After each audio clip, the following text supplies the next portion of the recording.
يا أبا عبد الله يا أبا عبد الله.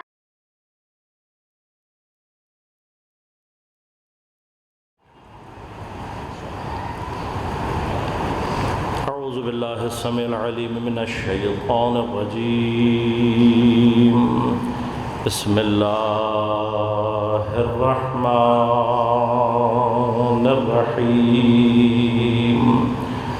الحمد لله الذي هدانا لهذا وما كنا لنهتدي لولا أن هدانا الله لقد جاءت رسل ربنا بالحق. الصلاة والسلام على رسول المسدد المصطفى الأمجد المحمود الأحمد أبي القاسم محمد.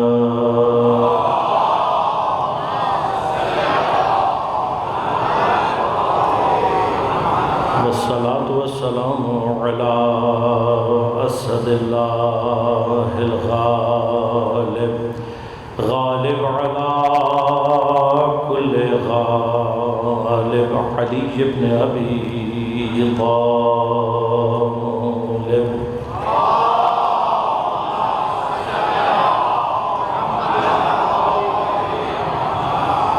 الصلاة والسلام على سيدة المعصومة المظلومة الطاهرة البتول بضعة الرسول فاطمة الزهراء سيدة نساء العالمين.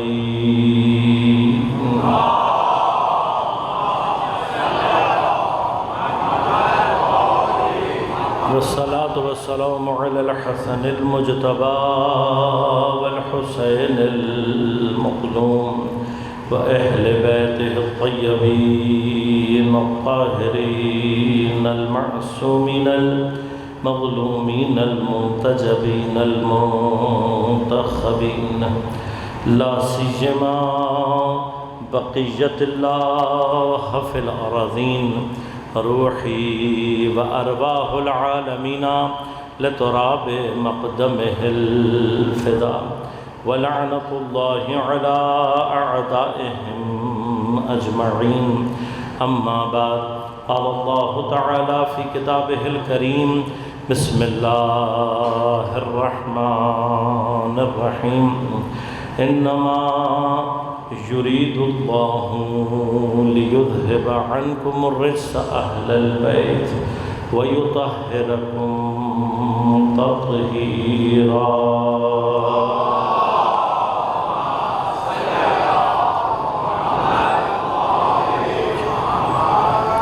مومنین کرام، سامعین محترم، عزیزان گرام قدر، سن 1444 ہجری عاشورہ محرم اور آیہ تطہیر اور مقام عصمت کے عنوان سے ہماری گفتگو کا سلسلہ جاری ہے۔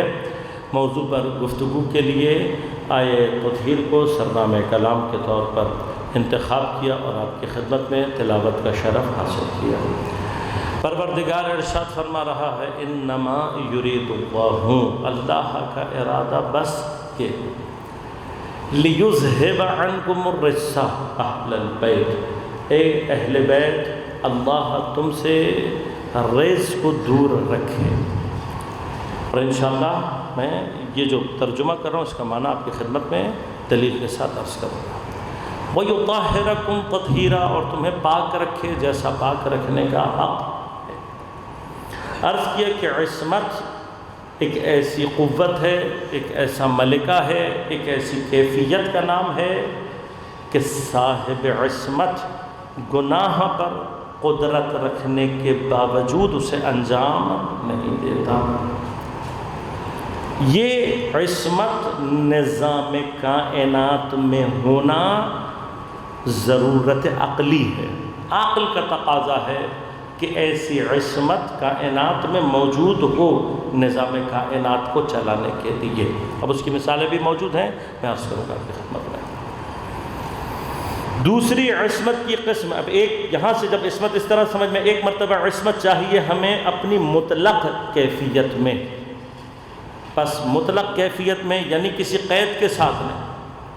اب یہ عصمت مطلقہ یہ وہ ہے کہ جب پروردگار اس کے صاحب کو خلق کرتا ہے اور پیدا کرتا ہے تو عصمت اس کے ساتھ ہوتی ہے، بذات معصوم ہوتا ہے۔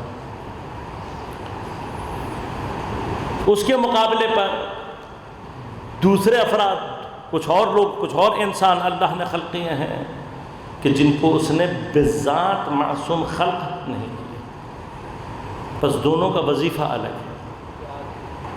معصوم کا وظیفہ ہے ہم تک خدا کے پیغام کو بغیر کسی غلطی کے پہنچانا، اور جو معصوم نہیں ہے اس کا کام ہے اس پیغام پر بغیر غلطی کے عمل کرنا۔ اب جو بغیر غلطی کے عمل کرنا شروع کر دے تو اس کے اندر اسی طرح سے عصمت ایجاد ہونے لگتی ہے، وہ کسب کرتا ہے، تحصیل کرتا ہے، حتیٰ یہ کہ وہ عصمت کاملہ کے مقام تک پہنچ سکے۔ اور یہ مرحلہ وہ ہے جہاں ایمان اپنے کامل صورت میں کسی مومن کے اندر واقع ہو جاتا ہے۔ اب اس سلسلے کو کیوں اللہ تبارک و تعالی نے، ہم ایسے کیوں ہیں کہ ہمارے اندر زمینہ موجود ہے گناہ کا؟ اس لیے کہ خدا نے ارادہ یہ کیا ہے کہ وہ وجود جو وجودی اعتبار سے، جب ہم پست کہتے ہیں یہاں پر وجود کو کسی بھی، تو اس کے فضائل کے اعتبار سے نہیں کہہ رہے ہوتے، بلکہ فلسفے میں وجود کو پست اس وقت شمار کیا جاتا ہے کہ جب اس کے اندر سے مزید کسی اور وجود کے نکلنے کی صلاحیت ختم ہو جائے۔ لہذا کل میں نے آپ کی خدمت میں عرض کیا، اس اعتبار سے ابھی تک کی سائنٹیفک جو ترقی ہے اور علم ہے وہ کہتا ہے کہ ہائیڈروجن کا ایٹم وہ ذرہ ہے کہ جو سب سے پست ترین مرحلے پر ہے۔ اب اس مرحلے سے تمام ان جمادات کو، تمام ان پودوں کو، ان کو بھی اللہ نے درجہ بدرجہ ایک ترقی دی ہوئی ہے۔ یہ فضائل کے اعتبار سے، اپنے وجودی درجوں کے اعتبار سے کچھ مقامات رکھتے ہیں، لیکن ان کے تمام مقامات کمالیہ جو بھی ہے وہ اسٹیٹک فارم میں جہاں ہے اس سے آگے نہیں جا سکتا۔ اب ان تمام چیزوں کو نکال کر، چونکہ پروردگار خالق بھی ہے، رب بھی ہے، رشید بھی ہے، ہادی بھی ہے، اس نے ہدایت بھی کرنی ہے اور رشد بھی دینا ہے۔ مرحلہ یہ ہے کہ یہ رشد جو پروردگار نے دینا ہے، موجودات کی ایک بڑی تعداد ایسی ہے کہ وہ اس مرحلے میں نہ ڈائریکٹلی خدا سے ہدایت کو وصول کر سکتی ہے اور نہ ڈائریکٹلی خدا سے ربط پیدا کر سکتی ہے۔ اب اس میں مرحلہ کس کا ہے؟ خدا کا کوئی قصور نہیں، وہ کمال ہے، قصور ان تمام مخلوقات کا۔ اس کی مثال ہم کیسے دیتے ہیں کہ اگر ہم یہ چاہیں کہ سورج زمین پر آ جائے، تصور کر لیتے ہیں ہم کیا آنے کی بات کی جائے، تب ہوگا کیا؟ ابھی سورج زمین کے نزدیک بھی نہیں پہنچا ہوگا کہ زمین اس کی شدت گرمی کی وجہ سے نابود ہو جائے۔ تو اب ہم یہ کہہ سکتے ہیں کہ یہ سورج بیکار ہے جو زمین پر نہیں آ سکا۔ آپ کہیں گے بھائی مسئلہ سورج کے ساتھ نہیں ہے، زمین کی اوقات نہیں ہیں کہ وہ سورج کو اپنے پاس تصور کر سکے۔ یہاں مسئلہ سورج کے ساتھ نہیں ہے، لیکن اب سورج دور سے رہ کر جو زمین کو اپنا فیض جاری کر رہا ہے، تو اس نے زمین والوں، زمین سے رابطہ، اس نے کہا کہ ایک رابطہ خلق موجود ہے اس کے اور زمین کے درمیان، اس رابطے کے ذریعے سے وہ اپنی حرارت کو بھی زمین تک پہنچا رہا ہے، اپنی روشنی کو بھی زمین تک پہنچا رہا ہے۔ اسی طرح سے انسانوں اور خدا یا تمام مخلوقات اور خدا کے درمیان ایک ایسا واسطے کے مخلوق درکار ہے جو خدا اور بندوں کے درمیان رابطے کا کام انجام دے سکے۔ اب پروردگار نے بہت سارے مقامات پر بہت ساری چیزیں ایسی بنا کر ہمارے اور آپ کے لیے مثالوں کو روشن کر دیا ہے کہ جہاں پر اگر امکان خطا پیدا ہو جائے انسانی وجود خطرے میں پڑ جاتا ہے۔ اب ان میں سے ایک مقام کیا ہے؟ ایک مقام یہ ہے کہ اللہ نے انسان کو ایک بدن عطا کیا اور اس کو ایک روح عطا کیا۔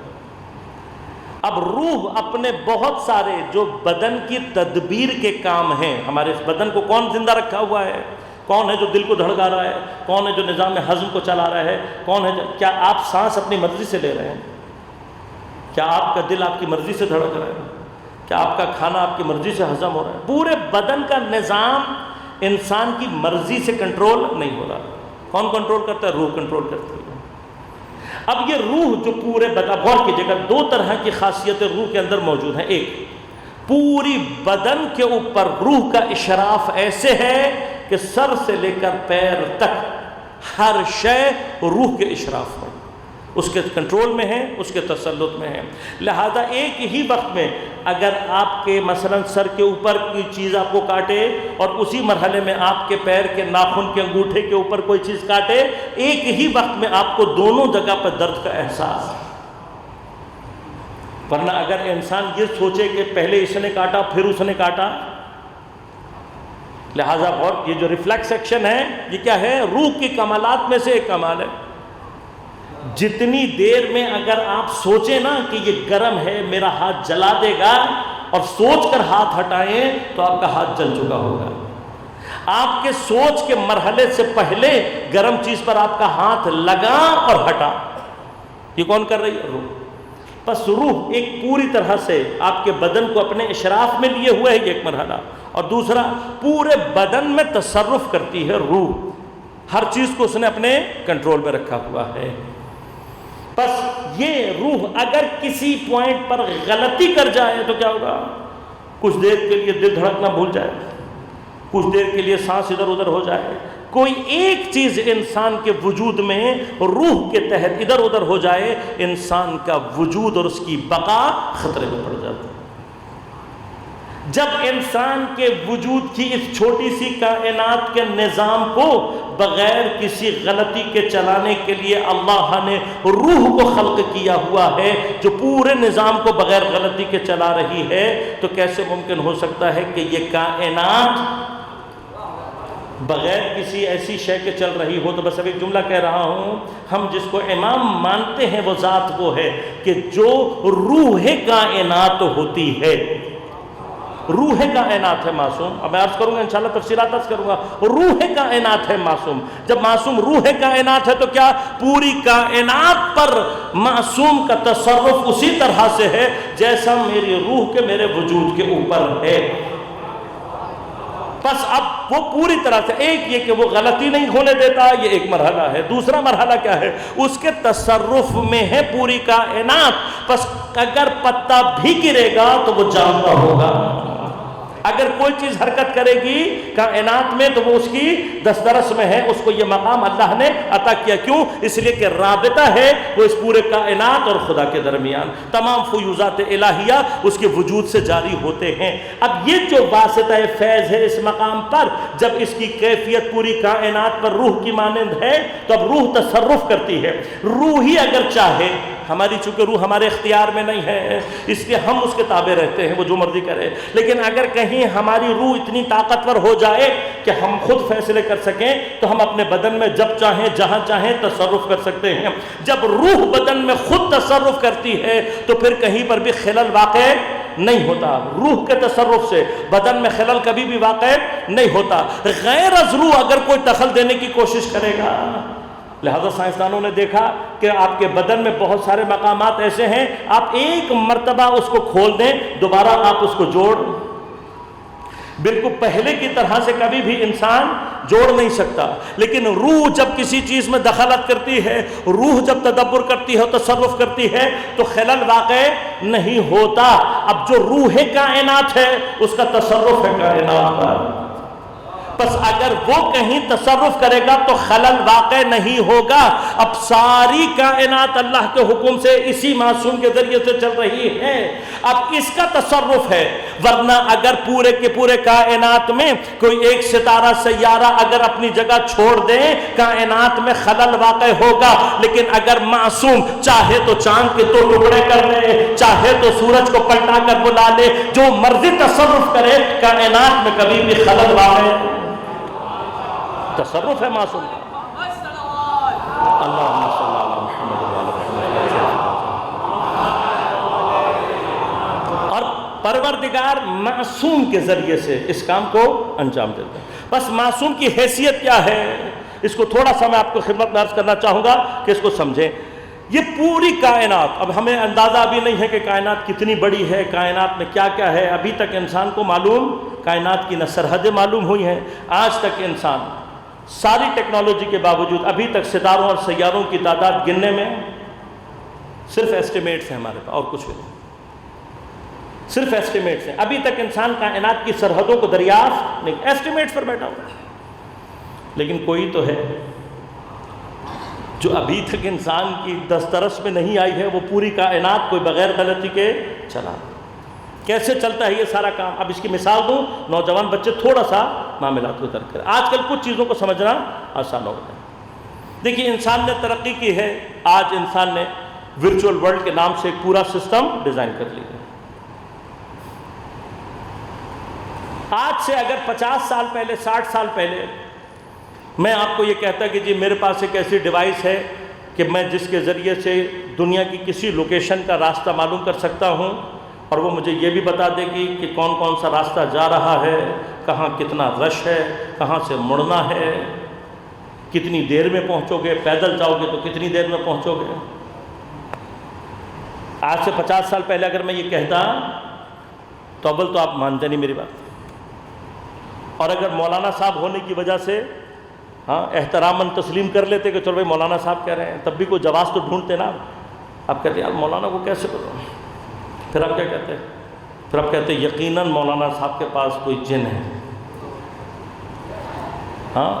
احتراماً آپ کہتے ہیں موکل آغا صاحب کے کنٹرول میں کیا ہے؟ موکل. آج سے 50 60 100 سال پہلے تک جتنے کام ہم جنوں سے کرواتے تھے، آج اس سے بڑے بڑے کام انسان خود انجام دے رہا ہے. یعنی جو چیز ہم جنوں سے بھی تصور نہیں کر سکتے تھے، آج انسان اس سے آگے. تو انسان نے ثابت کر دیا کہ وہ خود بڑا جن ہے. جن بس مخلوق ہے انسان سے، انسان کا درجہ ہے جنوں سے بہت زیادہ افضل. اللہ تبارک و تعالیٰ نے اس کو کیا بنایا ہے؟ لقد خلقنا الانسان فی احسن تقویم. یہ بہترین تقویم ہے اللہ تبارک. اب جو بہترین ہے وہ بہترین. لہذا اب کیا ہوا؟ انسان نے اب آج کوئی پوچھے وہ کہے گا مولانا گوگل میپ کوئی بڑی بات تھوڑی.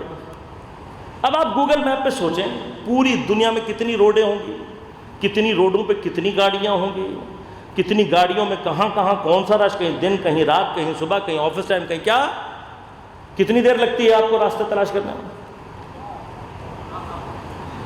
سمجھ میں آ رہا؟ اب کیا کیا آپ نے غور کیجیے گا. اچھا یہ جو ورچوئل ورلڈ ہے یہ کوئی مجھے دکھا سکتا ہے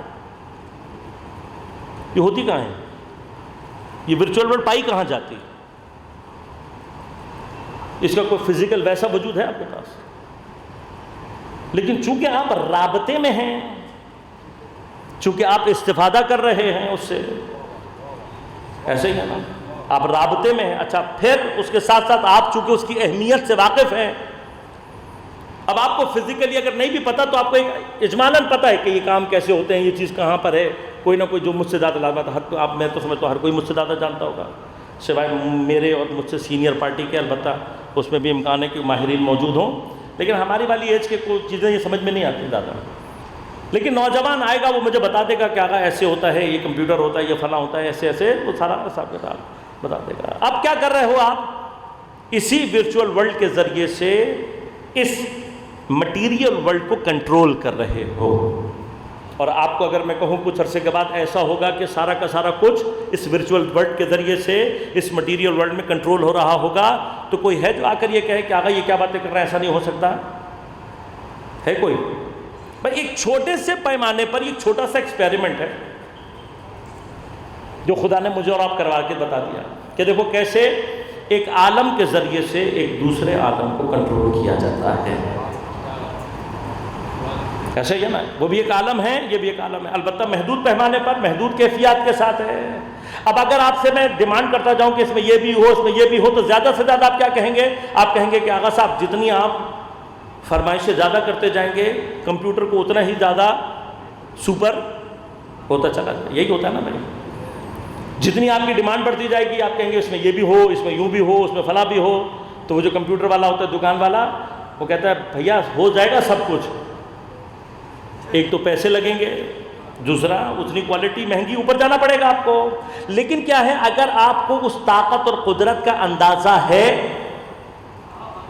تو آپ کو یقین آ جاتا ہے کہ بھئی یہ ہو سکتا ہے، ایسا ممکن ہے، کوئی بڑی بات نہیں ہے. آج سب کو سمجھ آ جائے گا. اب اللہ تبارک و تعالی قرآن میں از اول تا آخر بار بار جن چیزوں کی طرف انسان کو متوجہ کر رہا ہے وہ یہ ہے کہ تمہارے اس عالم کے اوپر ایک عالم اور ہے، جس کو عالم ملکوت کہتے ہیں، ملکوت السماوات.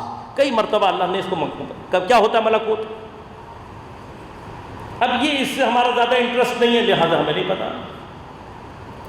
عجیب بات ہے، انٹرنیٹ کی اہمیت ہمیں سمجھ میں آ گئی ہے. آج میرا بچہ بغیر وائی فائی کے زندہ نہیں رہ سکتا. کنیکٹیوٹی چاہیے اس کو، ہر وقت کنیکٹیوٹی. کیوں اسے پتا ہے کہ بھئی کدھر، مجھ سے میں کہوں گا بھئی تم کیوں کر رہے ہو، وہ کہے گا بھائی آپ کو کیا پتا، پرانے لوگ ہو. آج سارے کا سارا کام دنیا میں اسی کے ذریعے سے ہو رہا ہے. ایک سیکنڈ کے لیے بھی کنیکٹیوٹی ختم نہیں ہونی چاہیے، ہونی چاہیے. لہذا وہ اتنا دیوانہ ہے اس چیز کا کہ جہاں جاتا ہے اسے پہلے کھانا، اب تو حالات یہ ہیں باتھ روم کا بھی نہیں پوچھے گا، پہلے پوچھے گا وائی فائی ہے یا نہیں. وائی فائی ہے تو اطمینان، ورنہ مشکلات. مرحلہ کیا ہے عزیزان من، چونکہ وہ عالم سمجھ رہا ہے، ایک عالم ہے جو اس کو کنٹرول کر سکتا ہے. ملکوت اس عالم کو کہتے ہیں، نان مٹیریل، کہ جو اس پورے عالم ملک مٹیریل ورلڈ کو اسی طرح سے کنٹرول کرتا ہے. کنٹرولرز کیا ہیں؟ اللہ تعالیٰ کے فرشتے. ایک ایک پوائنٹ، ایک ایک ذرے پر پروردگار کی جانب سے فرشتہ مامور ہے. اب جب ایک ایک ذرے پر مامور ہے، اب آپ قدرت خدا کی تصور کریں اور اب اس کو سوچیں. بس کیا ہوتا ہے کہ حتیٰ ایک ذرہ بھی خدا کے اس کنٹرول کے دائرے سے باہر. لہذا وہ کیا کہتا ہے، وَمَا تَسْقُطُ مِن وَرَقَةٍ إِلَّا يَعْلَمُهَا. حتیٰ پتہ بھی گرتا نہیں ہے مگر پروردگار کو پتہ ہوتا ہے. کیوں؟ اس لیے کہ سب کچھ کنٹرول ہے. سوال یہ پیدا ہوتا ہے کہ یہ عالم، اب فرشتہ کیا ہے؟ مدبرات امر ہے. ہاں، قرآن نے قسم کھا کے کیا کہا، فَالْمُدَبِّرَاتِ أَمْرًا. قسم کھا کے کہا کہ جو امر کے مدبر ہیں. مدبر کا مطلب کیا ہے؟ چلانے والے. ان کا کام کیا ہے کہ کنٹرول کرتے ہیں. اب انٹرنیٹ میں ایسی کیا چیز ہوتی ہے مجھے نہیں پتا، آپ خود اپنے لیے بتا دیجئے کہ کیا ہوتا ہے. لیکن ایک چیز ایسی ہوتی ہے کہ جو اس عالم میں اور اس عالم میں کنیکٹیوٹی کا باعث بن رہی ہوتی ہے. اس کے اندر یہ استطاعت ہوتی ہے کہ وہ دونوں طرف کے کنٹرولز کو اپنے ہاتھ میں رکھتا ہے. ادھر سے ادھر کنیکٹیوٹی دے رہا ہے، ادھر سے ادھر کنیکٹیوٹی دے رہا ہے. اب اگر یہ کنیکٹر، ہمارا جو کنیکٹر ہے یہ خود عاقل نہیں ہوتا. اب کچھ دیر کے لیے اگر آپ اس کنیکٹر کو ہی عقل دے دیں، جو کہ آرٹیفیشل انٹیلیجنس کے نام پر کوشش کی جا رہی ہے. یہ جو آرٹیفیشل انٹیلیجنس کے نام پہ کوشش کی جا رہی ہے وہ کیا ہے ایگزیکٹلی کہاں پر ہے؟ وہ یہ کنیکٹر ہے بیسیکلی جو ان دونوں کو کنیکٹ کر رہا ہے. انسان کیا کوشش کر رہا ہے کہ اس کو آرٹیفیشلی اتنا انٹیلیجنٹ بنا دے کہ پھر انسان کو خود کوئی ضرورت نہ پڑے، یہ خود ہی خود کرتا رہے. اب اس کے وہ فوائد تو آپ کو گنواتا ہے، ہاں، چھوٹی چھوٹی کلپس بنا کر، ویڈیو بنا کر، کہ آئندہ کا آپ کی زندگی ایسی ہوگی کہ آپ، ہاں، گھر میں آپ کہیں گے لائٹ آن ہو جائے گی، فین آن ہو جائے گا، آپ کہیں گے جوس خود بخود جوس بن کر آ جائے گا، وغیرہ وغیرہ. بس آپ بولیں گے، اشارہ کریں گے، سب ہو جائے گا. کرے گا کون رہا ہوگا؟ Artificial intelligence.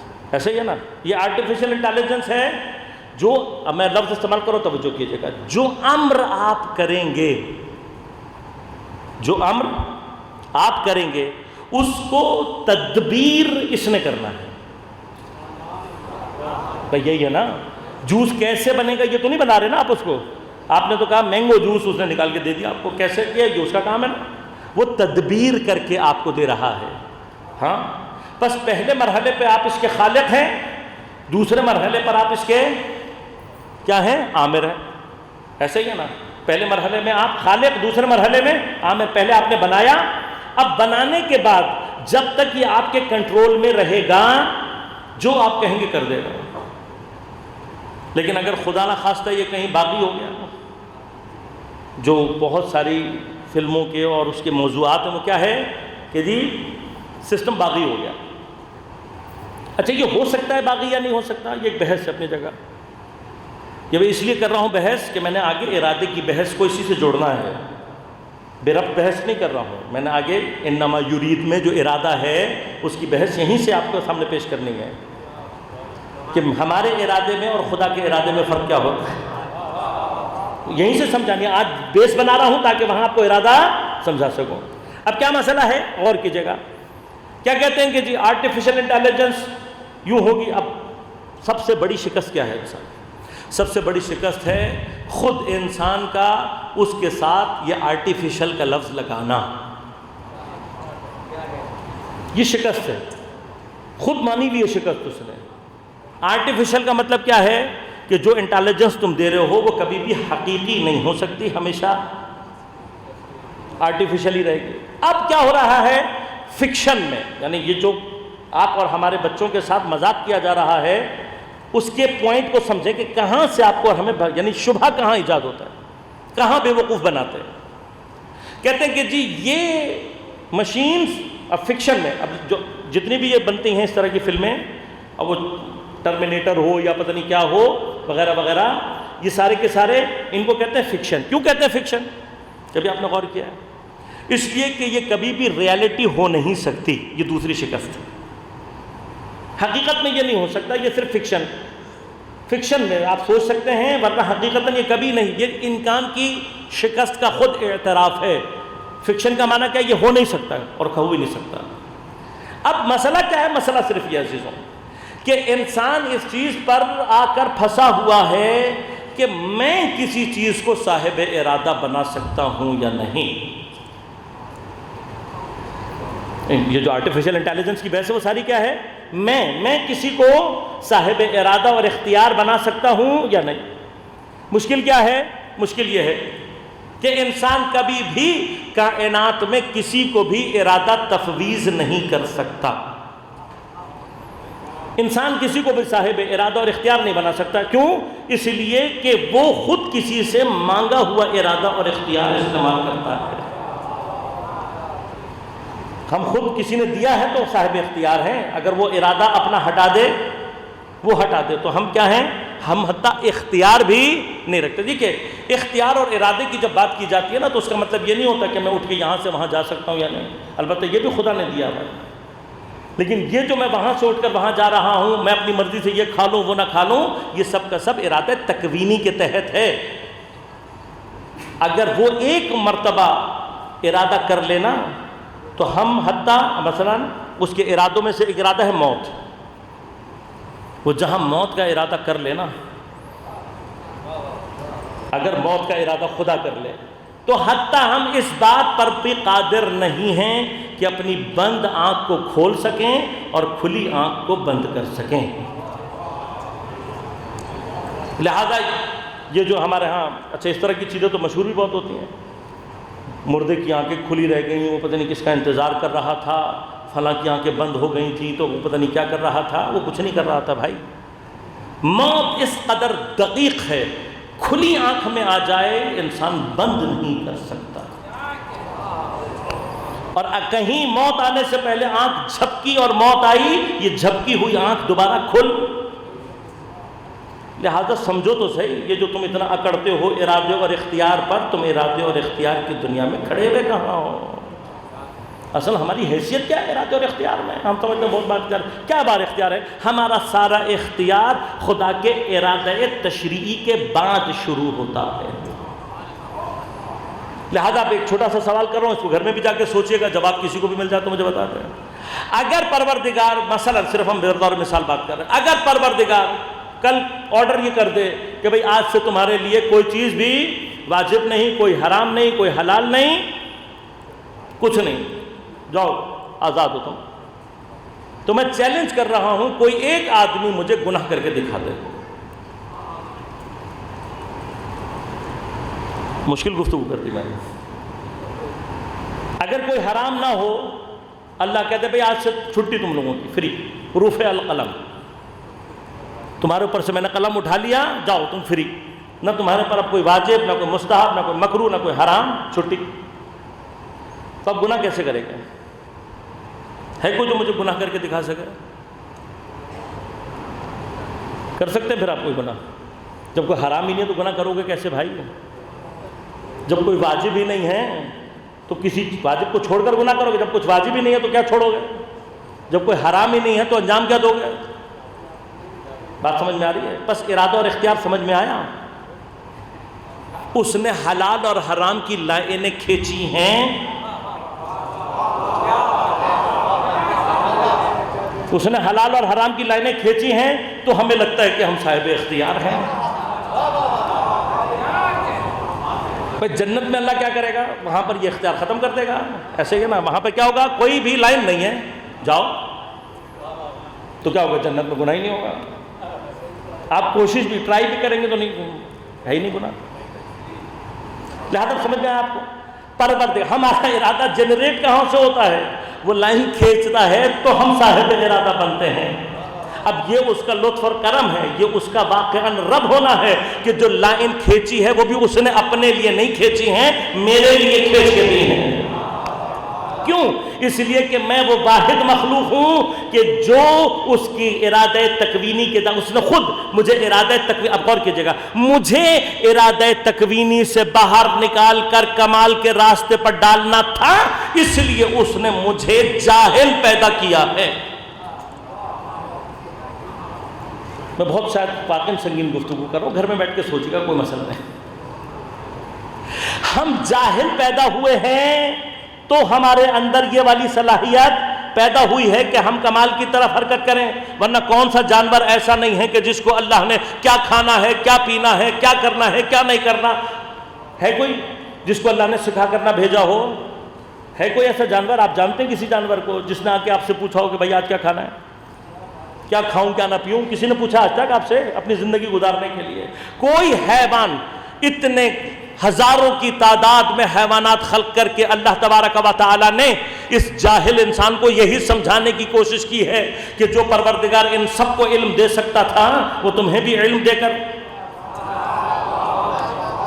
تمہیں بھی بھیج سکتا تھا, لیکن نہیں بھیجا ہے اس نے. کیوں نہیں بھیجا ہے؟ اس لیے کہ جن کو علم دے کر بھیج دیا ہے ان کے اندر صلاحیت ہی نہیں ہے کمال تک. اب یہ خدا ہوتا ہے کہ جو کسی کو اتنا پست خلق کر کے اس کے اندر وہاں تک پہنچنے کی صلاحیت پیدا کر دیتا ہے جہاں تک کوئی اور نہیں پہنچ سکتا.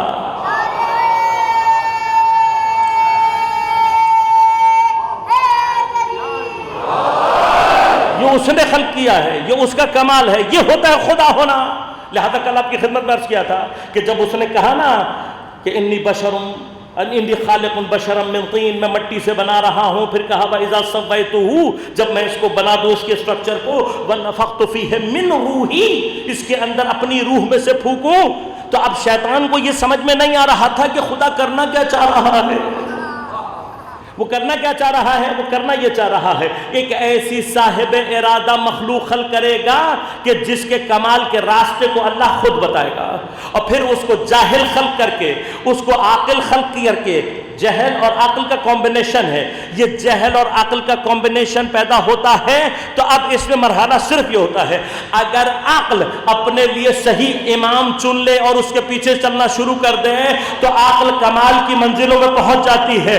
اگر جہل آگے بڑھ کر عقل پر آ جائے تو یہی انسان ثم رددناہ اسفل سافلین ہو جاتا ہے.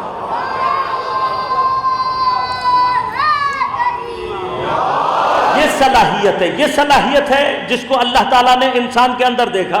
اب جو شیطان تھا اس کو سمجھ نہیں آیا. میں نے کل عرض کیا, اس نے کیا کہا پروردگار سے؟ اس نے کہا, جب اللہ نے کہا نا فسجدوا, سب کرو سجدہ, تو اس نے کیا کہا؟ الا ابلیس. ابلیس نے نہیں کیا. کیا کہا؟ کہ اسجد لمن خلقت طینا, اس کو خلق کروں جسے تو نے مٹی سے بنایا. اللہ تعالیٰ کیا چاہ رہا ہے؟ کہہ رہا ہے یہ دیکھ کے روح کون سی ڈالی ہے, جو روح کو اگنور کر کے اس کی مٹی کو دیکھ رہا ہے, جو روح کو اگنور کر کے مٹی کو دیکھے, جو باطن کو چھوڑ کر ظاہر کو دیکھے وہ شیطان بن جاتا ہے۔ اب اللہ کہہ رہا ہے میں نے تمہارے جیسا ہی بنایا ہے، یوحا الیہ، لیکن اس کے اوپر وحی آتی ہے۔ اب اگر تم ظاہر دیکھ کر یہ سمجھو گے کہ میرے ہی جیسا ہے، تو زمین پہ شیطان کیسے تیار ہوتے ہیں؟ زمین پہ ستارے ایسے تیار ہوتے ہیں۔ جب وہ نبی کو اپنے جیسا سمجھنے لگتے ہیں تو شیطان بھی کیا سمجھ رہا ہے؟ ظاہر دیکھ کر کا مٹی سے اس کو بنایا اللہ تعالیٰ نے۔ اس کے بعد کیا بحث ہو رہی ہے؟ اب جب یہ بن گیا تو میں نے کل اس کا تھوڑا سا بنیادی طور پر آپ کے لیے پیش کیا تھا، کہہ رہا ہے جب اس نے وہ مرحلہ دیکھا جو میں نے کل آپ کی خدمت میں عرض کیا کہ اب اس روح قدسی کو اللہ نے اس مادے کے اندر کیوں کیا، یہ کل میں نے آپ کی خدمت میں عرض کر دیا تھا، لیکن اب ہوتا کیا ہے، ایک چھوٹی سی مثال دے دوں تاکہ بات اپنے بچوں کے لیے بات ہو۔ یہ روح قدسی اس قفس سے کس طرح سے ہے؟ بالکل اسی طرح سے جیسے آپ تھوڑی سی دیر کے لیے پریشر کوکر کو تصور کر لیں، صرف مثال دے رہا ہوں۔ پریشر کوکر میں جب پریشر تیار ہو جاتا ہے، بھاپ تیار ہو جاتی ہے، تو کیا ہوتا ہے؟ اس کا پریشر اپنے لیے راستہ تلاش کر رہا ہوتا ہے، ایسے ہی ہے نا، راستہ تلاش کر رہا ہوتا ہے، پریشر باہر نکلنے کے لیے راستہ تلاش۔ اگر خدا نہ خواستہ یہ راستہ بلاک ہو جائے تو ہاں دھماکہ، کوکر بھی جاتا ہے، بندہ بھی خود بھی ہلاک ہوتا ہے، دوسروں کو بھی دوسروں کو بھی کیا کر دیتا ہے؟ ہلاک کر دیتا ہے۔ یہ جو کیفیت ہے روح قدسی کی قفس انصری میں، یہ پریشر کوکر کی طرح سے، لہذا کوکر استعمال کرنے سے پہلے کی احتیاط کیا ہے کہ جب بھی کوکر کا ڈھکنا لگانے لگو تو پہلے ایک مرتبہ نوزل کو صاف کر کے چیک کر لو۔ یہ نوزل کو صاف کرنا اسی کو کہتے ہیں تزکیہ۔ یہ تزکیہ ہے، یہ تزکیہ ہے، یہ تزکیہ نفس کیا ہے؟ تزکیہ نفس کیا ہے؟ قد افلح من زکاہا، وہ نفس کے جس نے اپنا تزکیہ کر لیا کامیاب ہو گیا۔ یہ تزکیہ کیسے کرنا ہے؟ اس سوراخ کو خالی رکھنا ہے، اس کو پاک کر کے رکھنا ہے، اس کو صاف کر کے رکھنا۔ یہ بلاک ہو گیا تو کیا ہوگا؟ دھماکہ ہو جائے گا۔ لہذا یاد رکھے گا، نفس اگر پاکیزہ ہو جائے، یہ روح قدسی اس بدن سے اس سوراخ کی طرف سفر کرتی ہے جو اسے کمال کی طرف لے جاتا ہے۔ مرحلہ یہاں سے شروع ہوتا ہے، اس کو پہلے وہ سوراخ ملنا چاہیے، اگر نہیں ملے گا تو کیا ہوگا؟ اب نفس کا تزکیہ نہ ہونا کیا کرتا ہے؟ روح کے کمال کے راستے کو جب بند کرتا ہے تو پھر کیا ہوتا ہے؟ نفس جب غالب ہوتا ہے تو پھر دھماکہ، خود بھی ہلاک ہوتا ہے اور دوسروں کو بھی ہلاک کر دیتا ہے۔ اب یہ کیفیت جب اس نے دیکھی کہ انسان کے اندر یہ قفس انصری اس کا اتنا مختصر تھا جس کے اندر لامحدود خواہشات کو اللہ نے ڈال دیا، اس کو دیکھ کر اس نے کیا کہا؟ اس نے کہا قالا، اس نے کہا ارأیتک ھذا الذی، کیا تو نے دیکھا اس کو؟ کون ہے یہ؟ کرمت علیہ، اس کو تو نے، یہ چیز ہے جس کو تو نے میرے اوپر کرامت دی، اس کو تو نے میرے اوپر شرافت دی، اس کو فضیلت دی ہے۔ یہ فرشتے بھی تو کہہ چکے ہیں نا بھائی، کلرس تو کیا تھا؟ یسفک الدماء یفسدھا، زمین میں فساد کرے گا۔ یہ ساری باتیں کر کے وہ کیا کہہ رہا ہے؟ اس کو، یہ فساد کرنے والا۔ لہذا کیا کہہ رہا ہے؟ لئن اخرتنی الی یوم القیامۃ لاحتکن ذریتہ الا قلیلا، اگر تو مجھے موقع دے دے قیامت تک کے لیے تو میں کیا کروں گا؟ کہ میں اس کی ذریت کو سوائے قلیل کو چھوڑ کر، الا قلیلا، یہ قلیل کون ہے؟ یہ کون ہے؟ دوسری جگہ پہ کیا کہا؟ لأغوینہم اجمعین الا عبادک منہم المخلصین۔ بس شیطان کو بھی پتا ہے کہ آدم کی ساری ذریت بہکاوے میں آنے والی نہیں ہے، یعنی ذریت کا ایک قلیل حصہ کون ہے وہ؟ وہاں کیا کہا؟ الا عبادک منہم المخلصین، مخلص نہیں، مخلص۔ اب تمام عالم اسلام نے یہاں پر متفق علیہ طور پر اس کو مخلص پڑھا ہے، مخلص نہیں پڑھا۔ مخلص وہ ہوتا ہے جسے خالص کرنا ہو، جو خالص ہو جائے اسے کہتے ہیں مخلص، اور مخلص اسے کہتے ہیں جو پہلے ہی سے خالص ہو۔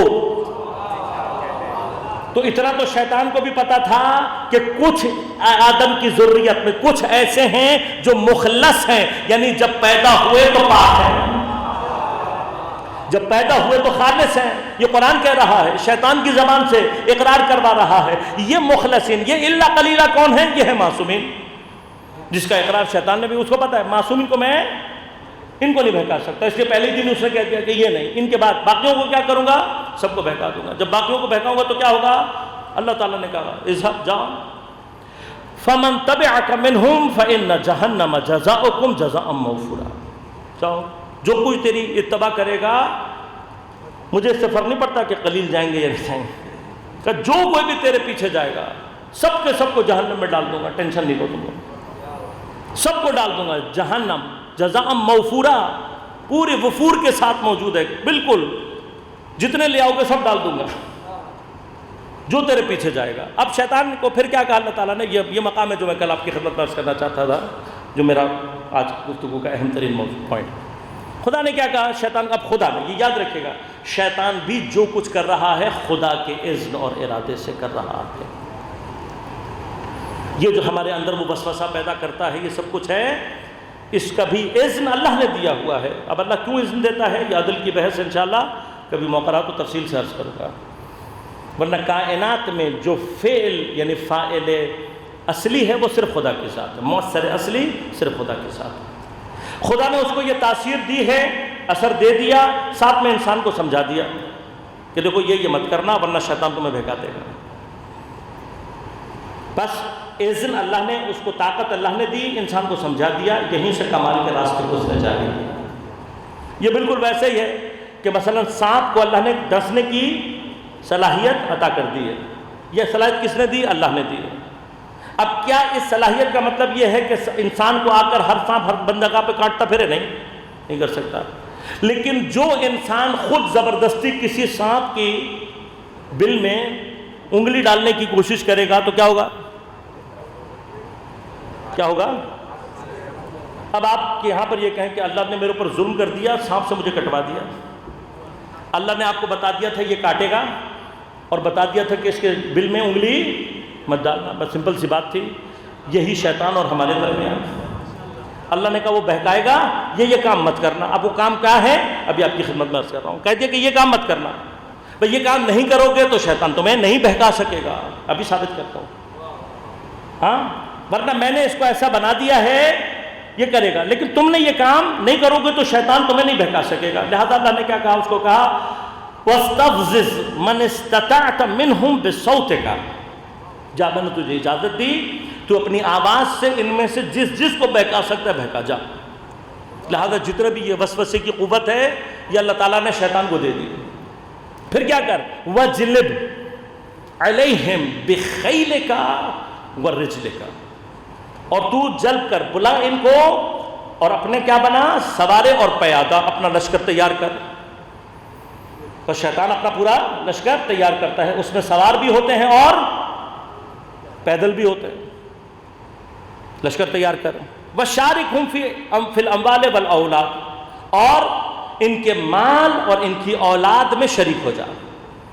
جہاں مال میں حرام آیا شیطان شریک ہو گیا، اور جہاں انسان نے ولادت کے معاملات میں حرام کام انجام دیا شیطان شریک۔ وعدہم، اور ان کو وعدے دے، جو تو وعدے دے سکتا ہے دے ان کو وعدے۔ شیطان وعدے دیتا ہے، میں تمہیں یہ دلا دوں گا، میں تمہیں یوں کرا دوں گا، سب کر دوں گا۔ پھر کیا کہا؟ تیرے وعدے کیا ہیں؟ وما یعدہم الشیطان الا غرورا، شیطان سوائے ان کو دھوکے کے وعدہ دینے کے اور کچھ نہیں کرتا۔ اب یہ اللہ تعالیٰ نے بتا دیا ہمیں۔ اس کے بعد کیا کہا اللہ تعالیٰ نے کہ شیطان کی بات مت سننا، وہ تمہیں دھوکہ دے گا۔ پھر فرمایا ان عبادی، سن میرے جو بندے ہیں، لیس لک علیہم سلطان، ان بندوں کے اوپر لیکن تجھے کوئی سلطنت میری۔ یہ عبادی کون ہے؟ جن کو شیطان بہکا نہیں سکتا۔ اب مجھے نہیں سمجھ میں آیا پروردگار یہ شیطان کا لشکر کہاں آتا ہے اور یہ عباد؟ میں نے عرض کر دیا جو قلیل ہیں ان سے وہ پہلے اس نے کہہ دیا کہ ان کو تو میں نہیں بہکا سکتا، تو ویسے خارج ہو گئے۔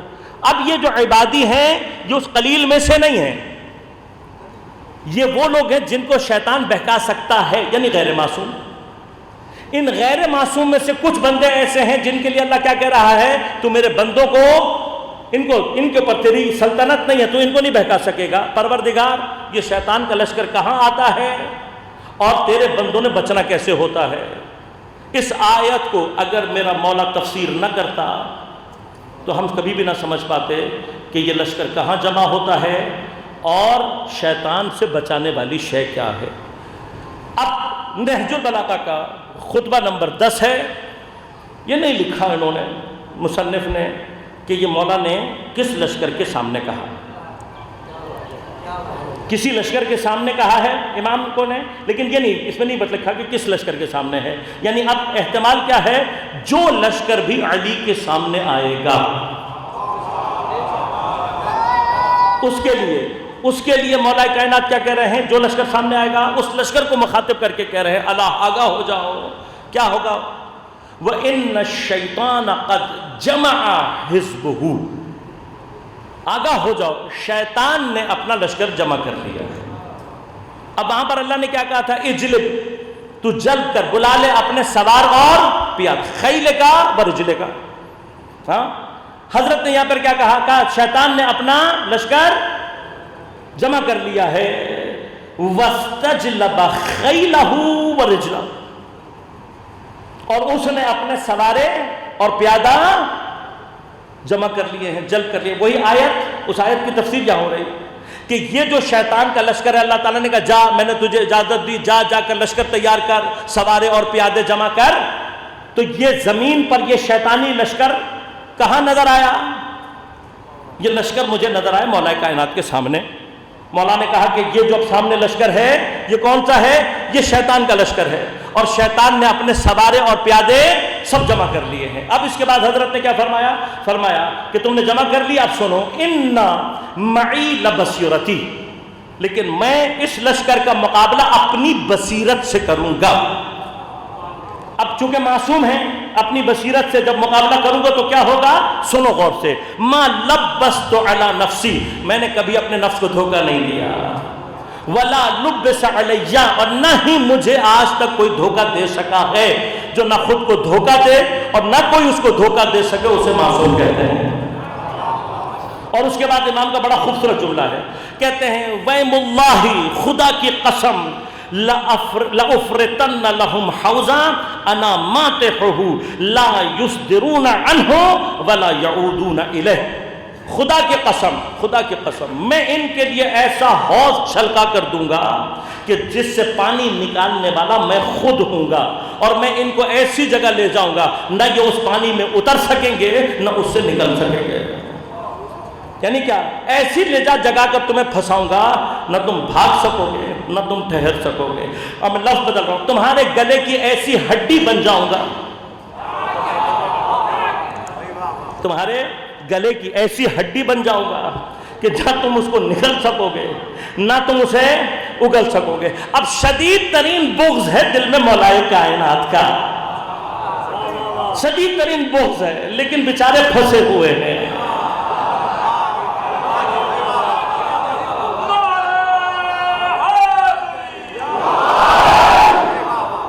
تو اب اگر دیکھنا ہو نا تو جب وہ نام لیتے لیتے مولا کائنات کا نام لے رہے ہوتے ہیں اس وقت چہرے دیکھ لیا کرو، خود بخود چہرہ بتا دے گا کہ میرے اندر حلال خون دوڑ رہا ہے یا حرام خون دوڑ رہا ہے۔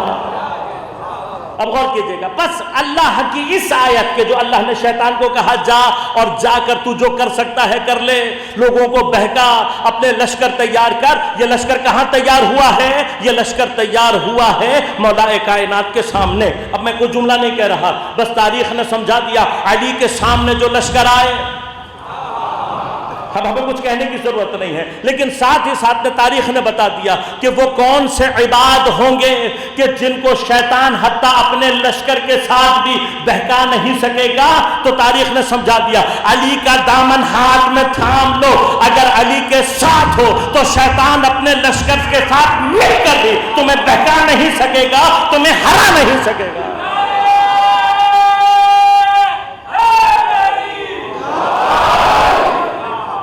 یہ دامن ہاتھ میں ہونا چاہیے، یہ محبت دل میں ہونی چاہیے۔ بس جب تک علی کا دامن محبت کا ہاتھ میں ہے، جب تک علی علیہ السلام کی ولایت کا دامن ہاتھ میں ہیں جب تک ولا کا اثر دل میں ہے.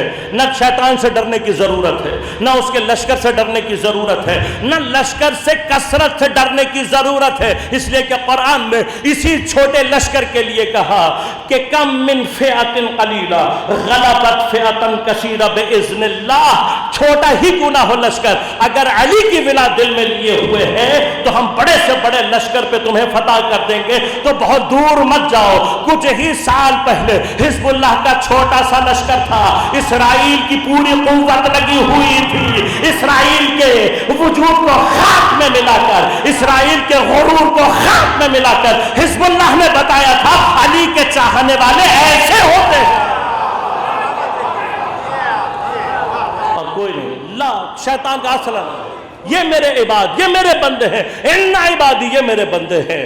لیس علیک علیہم سلطان، ان پر میں تجھے کامیاب ہونے نہیں دوں گا. یہ خدا کا وعدہ ہے.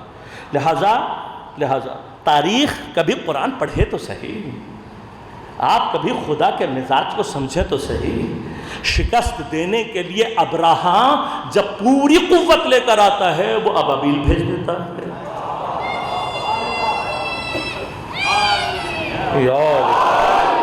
ابابیل بھیج دیتا ہے. چھوٹے چھوٹے ابابیلوں سے ہاتھیوں کا لشکر تباہ کرنے والے نے بتا دیا تھا کہ جب میرے دین کی حفاظت کے لیے 72 کا لشکر جا رہا ہو تو یہ مت دیکھنا کہ لشکر چھوٹا ہے.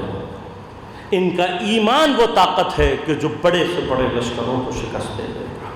لہذا اب غور کیجئے گا، سید الشہداء نے اس مرحلے میں کیا سمجھایا ہے.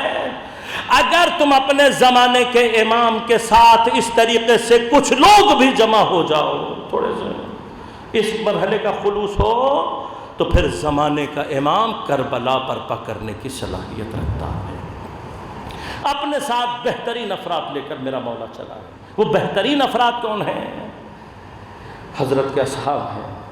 ان سے اور بہترین کون ہیں؟ خود حضرت کی اولاد ہے، بنی ہاشم. ایک بنی ہاشم کا فرد کربلا میں بے نظیر ہے. مگر انہی میں حسین کا قیمتی سرمایہ کون ہے؟ جناب زینب کے بیٹے جناب اون محمد. شہزادوں کا مقام و مرتبہ یہ ہے کہ کربلا میں ان جیسا حسب و نسب کسی کا نہیں، سوائے چند لوگوں کو نکال کر. امام حسین، جناب عباس، چند ایک لوگوں کو نکال کر نہیں ہے ایسا. کیوں؟ ایک طرف سے حیدر کرار کے نام سے جناب جعفر طیار کے پوتے ہیں. ماں وہ ہے جسے کائنات ثانیہ زہرا کے نام سے پکارتے ہیں. اور ثانیہ زہرا اگر ہے تو ایسا نہیں ہے کہ اپنے بیٹوں سے محبت نہیں کرتی، بشدت محبت ہے جناب زینب کو اپنے بیٹوں سے. لیکن جناب زینب نے تاریخ میں درس یہ دیا ہے، جہاں اپنے بیٹوں کے مقابلے پر امام کا بیٹا آ جائے، جہاں خود امام آ جائے، وہاں اپنے بیٹے قربانی بن جاتے ہیں. اور یہ درس میری بیوی نے اپنی ماں جناب سیدہ سے لیا ہے کہ جب دفاع ولایت کی منزل آ جائے تو اپنا بیٹا شکم میں ہی کیوں نہ ہو ولی زمان پر قربان کر دینا. لہذا جناب زینب کے دل میں اپنے بچوں کی نسبت جو کیفیت ہے وہ کیا ہے؟ یہ میرے جتنے بھی جگر کے ٹکڑے ہی کیوں نہ ہو، حسین اور حسین کے بچوں کا قربان. لہذا جب بنو ہاشم کا سلسلہ شروع ہوا، اصحاب و انصار ایک ایک کر کے شہید ہو گئے اور صرف بنو ہاشم بچے ہیں. تو تمام مقاتل نے لکھا ہے کہ جو پہلی قربانی سید الشہداء نے میدان جنگ میں بھیجی وہ اپنا بیٹا جناب علی اکبر نے. یقیناً امام حسین علیہ السلام کے ذہن میں مصلحتیں ہیں. پہلی قربانی بھی حسین کا بیٹا، آخری قربانی بھی حسین کا بیٹا. لیکن جب جناب علی اکبر کی شہادت واقع ہوئی اور آپ کا جسد اطہر خیمے میں پہنچا ہے۔ تو یاد رکھیے گا ایک اکیلی جناب زینب نہیں، چونکہ جناب علی اکبر شبیہ پیغمبر تھے، آپ کے لہن میں لہن پیغمبر سننے کو ملتا تھا، آپ کی صورت میں صورت پیغمبر کی زیارت کرنے کو ملتی تھی۔ تمام بنو ہاشم عاشق تھے جناب علی اکبر کے۔ اب ان میں جناب زینب کتنی عاشق تھی علی اکبر کی؟ تاریخ نے لکھا ہے کہ جناب زینب کی حضرت علی اکبر سے محبت کو بیان نہیں کیا جا سکتا۔ تمام تر جو محبت کا اظہار پیغمبر سے کر سکتی تھیں وہ جناب علی اکبر سے کرتے تھے۔ لہذا جب جناب علی اکبر کی شہادت واقع ہوئی ہے، جناب زینب کا اضطراب عجیب و غریب سا ہو گیا، اور ایک مرتبہ دونوں شہزادوں کو خیمے میں بلایا اور تنبیہ کے انداز میں فرما رہی ہیں، یہ کیسے ہو گیا؟ حسین کا علی اکبر شہید ہو جائے اور تم زندہ اور باقی؟ حسین کا بیٹا، حسین کا علی اکبر شہید ہو جائے اور زینب کے بیٹے زندہ، یہ کیسے ہو گیا؟ شہزادوں کی آنکھوں سے آنسو جاری ہیں، رو کر کہہ رہے ہیں ماں ہم کئی مرتبہ ماموں کی خدمت میں گئے لیکن ماموں اجازت نہیں دے رہے۔ جناب زینب کی کیفیت اپنے بچوں کے مقابلے میں تقریباً ایک نارضایتی کی کیفیت سی ہے، جس کو بچوں نے درک کیا ہے اور روتے ہوئے امام حسین کی خدمت میں آ کر رہے ہیں۔ اب امام حسین جتنی محبت جناب زینب سے کرتے ہیں اتنی محبت ان شہزادوں سے کرتے ہیں۔ سید الشہداء کے لیے آسان نہیں ہے ان شہزادوں کو اجازت دینا، لیکن ایک مرتبہ شہزادوں نے رو کر کہا ماموں ماں ہم سے ناراض ہو رہی ہے۔ یہ وہ مقام تھا کہ حضرت نے اجازت دی، دونوں شہزادے سوار ہو کر چلے ہیں۔ جب میدان میں اترے ہیں تو علی کے نواسے ہیں، جعفر طیار کے پوتے ہیں۔ تاریخ نے کہا ایسا جہاد کیا ہے شہزادوں نے کہ کچھ دیر کے بعد شمر کی چیخیں نکل گئی اور چیخ کر کہنے لگا انہیں بچے مت سمجھنا، یہ زینب کے بیٹے ہیں، علی کے نواسے ہیں۔ ایک بڑا لشکر لا کر حملہ کیا گیا لیکن شہزادے کمر سے کمر جوڑ کر لڑتے رہے، لہذا ایک اور بڑا لشکر لا کر اتنا شدید حملہ کیا گیا کہ پہلے مرحلے میں دونوں شہزادوں کو ایک دوسرے سے جدایا گیا۔ 3 دن کی بھوک اور پیاس ہے، گرمی کا عالم ہے، اتنی دیر سے شہزادے لڑ رہے تھے، تیر تلوار نیزہ ہر چیز بدن پر سہ رہے تھے، لیکن جب جدا ہوئے تو شہزادوں کے حملوں میں کمی آنا شروع ہوئی۔ ساتھ ساتھ بھائی کے دل میں دوسرے بھائی کے لیے فکر ہے، پتہ نہیں میرے بھائی پر کیا گزر رہی ہوگی۔ بس اتنے میں ایک مرتبہ رن میں جناب محمد کی آواز گونجی، علیک من السلام یا ابا عبداللہ۔ راوی کہتے ہیں شہزادے جنگ لڑتے ہوئے بڑی دور تک چلے گئے تھے، آواز کا آنا تھا، سید شہداء روتے ہوئے ہون محمد کی طرف پڑے ہیں، ابھی راستے میں ہی ہے کہ دوسرے شہزادے کی آواز آئی، علیک من السلام یا ابا عبداللہ۔ اور دوسری آواز پر جناب عباس چلے ہیں، روتے ہوئے جا رہے ہیں۔ ارے دونوں نے جب شہزادوں کے پاس پہنچے دیکھا دونوں ہی شہزادے شہادت کی منزل پر فائز ہو گئے ہیں۔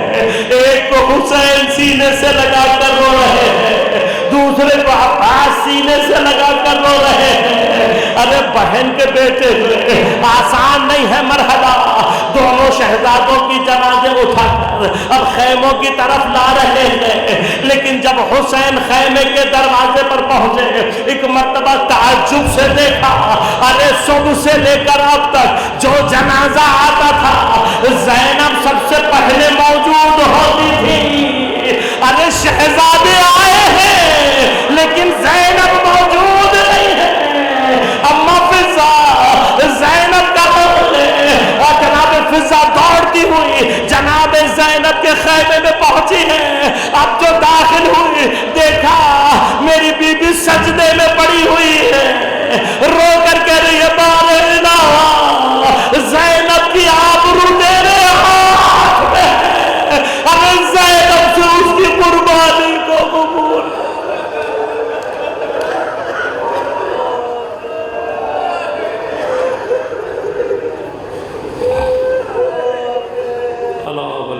الله على القوم الظالمين وسيعلم الذين ظلموا أي منقلب ينقلبون۔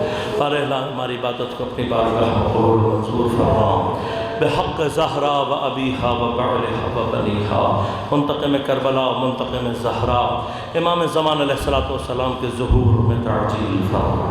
بار الہ بحق زہرا و ابیہا و بعلہا و بنیہا، تمام علماء حق اور مراجع ازام کی حفاظت فرما، تمام عزاداران سید الشہداء کی حفاظت فرما، ان کی پریشانیوں کو دور، مشکلات کو آسان فرما، بیماروں کو صحت کامل عاجل عنایت فرما، بے گناہ اسیروں کو جلد از جلد رہائی عنایت فرما، جہاں جہاں مومنین باطل سے برسر پیکار ہیں ان کو نصرت و کامیابی عنایت فرما، دین دشمن، اہل بیت دشمن قوتوں کو، عزادار دشمن قوتوں کو، پاکستان دشمن قوتوں کو نیست و نابود فرما، ہم سب کو امام زمان علیہ السلام کے اعوان و انصار میں شمار ہونے کی توفیق عنایت فرما۔